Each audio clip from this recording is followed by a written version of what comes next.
नादारों का जान लेगा। তাহলে রিসেন্টলি তেলেগু ইন্ডাস্ট্রি থেকে আখান্ডা 2 এর একটি ছোট্ট টিজার রিলিজ করা হয়েছে। আর এই ছোট্ট টিজারে এমন সব অ্যাকশন সিকোয়েন্স দেখানো হয়েছে, ভাইরে ভাই পুরো অস্থির লেভেলের। এমন সব অ্যাকশন সিকোয়েন্স এস রাজামৌলিও কল্পনা করতে পারবে না। এখানে মূল চরিত্রে কে থাকছেন জানেন?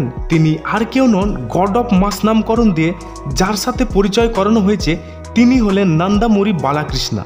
এই অভিনেতা তার মুভিগুলিতে এমন সব অ্যাকশন সিকোয়েন্স করে থাকেন যার ফলে প্রচুর মিমস ইউটিউব ফেসবুকে ঘুরে বেড়ায়। তবে তার একটা হিউজ ফ্যান বেস আছে তেলেগু ইন্ডাস্ট্রিতে, যার ফলে তার আগের মুভি ডাকু মহারাজা প্রায় 115 কোটি রুপি কালেকশন করেছিল। সেই মুভিতে তার প্রেজেন্টেশন, বিজিএম, তার অ্যাকশন সিকোয়েন্স যা ছিল তার দ্বিগুণ এই টিজারে দেখা যাচ্ছে। তেলেগু ফ্যান্সরা যে পুরো এনজয় করবে মুভিটা তা কিন্তু কনফার্ম।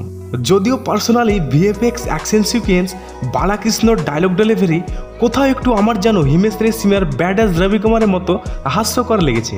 আখান্ডা 2 নিয়ে কিন্তু অভিনেতা বড়সড় পরিকল্পনা নিয়েছেন।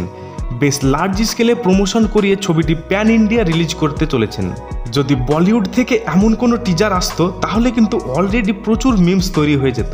থাক সে কথা, আপনাদের টিজারটি কেমন লেগেছে অবশ্যই জানাবেন।